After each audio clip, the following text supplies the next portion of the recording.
All right, today we're diving into a massive engineering challenge. This is a real clash of titans that's happening. Believe it or not, inside the very devices you use every single day. So, here's the big question. How do you weld something like steel to aluminum? Or get copper to permanently bond with titanium? These materials couldn't be more different. Yet, in our cars, our smartphones, and our airplanes, they have to exist right next to each other, perfectly joined. So, how on earth do engineers pull that off? Well, the answer lies in a field called dissimilar material welding. And yeah, it's both a science and an art. It's all about figuring out how to create a super strong, permanent bond between materials that, on a chemical level, really just want nothing to do with each other. And it is incredibly tricky. And that brings us to the main villain of our story today, these things called brittle intermetallic compounds, or IMCs for short. You see, when you try to melt different metals together, their atoms just don't play nice. They form these weak, almost chalk-like layers right at the seam. This junk is the #1 reason these kinds of welds crack and fail. So the whole game is about figuring out how to defeat these IMCs. To do that, engineers have two totally different ways of thinking about it. Two main contenders in our Great Weld Off. In one corner, you have fusion welding, which is all about using intense, focused heat. And in the other corner, you have solid-state welding, which relies on immense physical force. So it's heat versus force. Let's see how they stack up. First up, let's talk about team fire. The fusion welding approach is probably what most of us think of when we picture welding, right? You get things so hot they actually melt and then fuse together. And the toolkit for Team Fire is seriously impressive. We're talking about high-precision lasers that can zap energy into a tiny spot, powerful electric arcs, and even focus beams of electrons. They're all just different ways to deliver a really controlled, really localized blast of extreme heat to melt just the very edges of the materials you want to join. And this really sums up the whole challenge. With fusion welding, you are always walking a tightrope. You have to melt the metals to get them to join. But that very act of melting is what creates our villain, the IMCs. So success is all about superfine precision and control. And engineers are getting incredibly clever with that control. For example, some new studies show that by making the laser beam kind of wobble or oscillate really fast as it moves, you can actually stir the molten metal. This helps any trapped gases escape, which gets rid of tiny holes, and dramatically boosts the strength of the final joint. Pretty smart, right? Okay, now let's switch gears and look at our second contender, Team Force.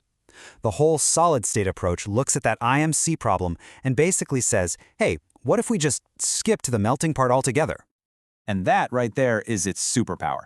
By never letting the metals actually get to their melting point, you pretty much prevent those weak, brittle IMCs from ever even forming. It's a brilliant way to just sidestep the main problem. But how does it even work? Let's look at the star player here. Friction stir welding. This is so cool. You take this super hard, spinning tool and you plunge it right into the seam between the two pieces of metal. The friction creates just enough heat to make the metals soft and plastic, kind of like tough modeling clay, but not enough to melt them. Then, the tool literally stirs and mixes those two softened materials together, creating this incredible, forged, solid bond as it moves along.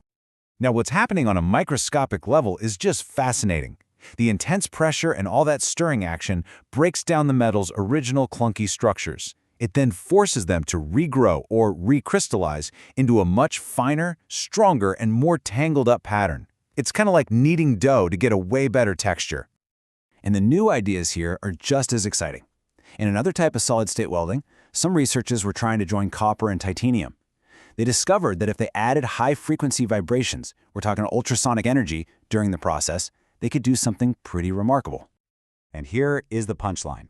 Just adding those vibrations boosted the final mechanical strength of the weld by over 33%.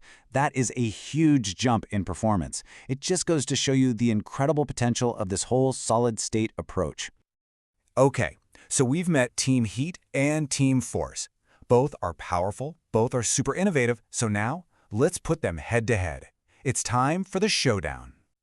This table really lays it all out. Fusion welding, Team Heat, is super versatile. It's great for big jobs or complex shapes. But its biggest challenge is always fighting off those brittle IMCs. Then you've got solid-state welding, Team Force. It avoids the IMCs by using pressure to reshape the metal instead of melting it. Its main issue, though, is that the tools can wear out and the setup has to be perfect. So you might choose heat for heavy-duty jobs and force for more delicate, high-strength stuff. So what's the big takeaway here? Who wins? Well, the truth is, there is no single champion. This isn't a knockout. In the real world of engineering, both fusion and solid-state methods are absolutely essential tools in the toolbox. The best method is just the right one for the job at hand. So where does this Great Weld Off go from here? Well, this constant competition between heat and force is actually pushing the technology forward in some incredible ways. The next frontier is all about mixing things up and getting smarter. We're starting to see these welding techniques built right into 3D printers. Scientists are creating new hybrid methods that use a little bit of heat and a little bit of force. And of course, they're using AI to develop systems that can literally watch a weld happening in real time and make tiny adjustments on the fly to guarantee a perfect bond every single time. And look, why does any of this matter to you and me? Well, because mastering this art of joining the unjoinable is how we build the future. It means stronger, lighter, more fuel-efficient cars. It means our electronics are more durable and more reliable. And it's absolutely essential for building the next generation of jets and spacecraft. It really leaves you with a final question to chew on. As our ability to join these fundamentally different materials gets closer and closer to perfect, what new combinations are we going to unlock? And what incredible, impossible things will we be able to build next?